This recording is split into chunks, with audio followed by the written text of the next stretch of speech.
மானாமதுரை ஜீவா நகரை சேர்ந்தவர் ஜெயக்குமார். இவர் கோழிக்கடையில் பணியாற்றி வருகிறார். இவரது நண்பர் ஆதனூரை சேர்ந்த அழகர் ஹோட்டலில் பணியாற்றி வருகிறார்.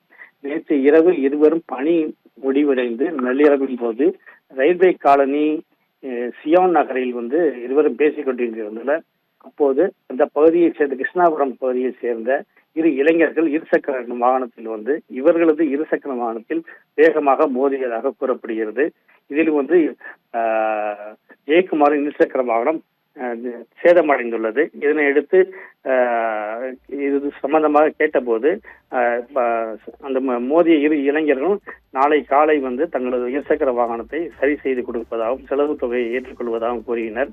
மேலும் அவர்களிடத்தில் அருவாள், வாள் போன்ற ஆயுதங்கள் வைத்ததை அடுத்து மேற்கொண்டு பிரச்சனை ஏதும் செய்ய வேண்டாம் என நினைத்து அவர்கள் அங்கிருந்து சென்றதாக கூறப்படுகிறது. மீண்டும் சிறிது இடைவெளி கழித்து மீண்டும் அந்த இரு இளைஞர்களும் இருசக்கர வாகனத்தில் அந்த ஜெயக்குமார் மற்றும் அழகர் இருவரையும் ஓட ஓட விரட்டி அரிவாளால் வெட்டி தாக்கியுள்ளனர்.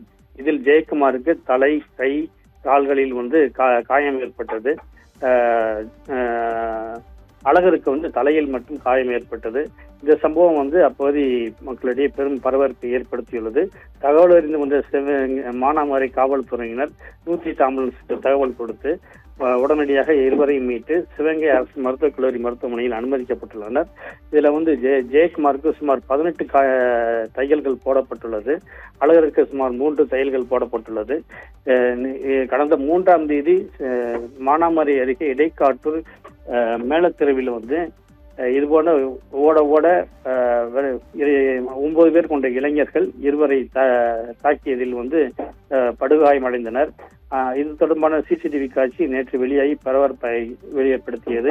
இதனையடுத்து மாவட்ட காவல்துறை கண்காணிப்பாளர் சிவபிரசாத் சம்பவ இடத்திற்கு நேரில் உடனடியாக நடவடிக்கை எடுக்க உத்தரவிட்டதை அடுத்து 5 பேரை தற்போது காவல்துறையை கைது செய்துள்ளனர்.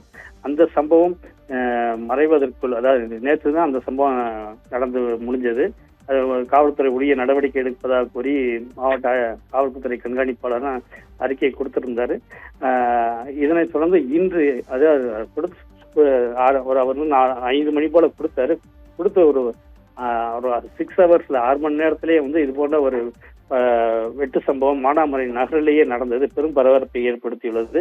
ஏற்கனவே இது தொடர்பாக அரசியல் தலைவர்களும் கண்டனங்களை பதிவு செய்த நிலையில் சட்ட ஒழுங்கை பாதுகாக்கும் வகையில் கூடுதலாக பாதுகாப்பு பணிகளில் ஈடுபட்டுள்ளதாக போலீசார் தெரிவித்துள்ளனர். ஓவியா.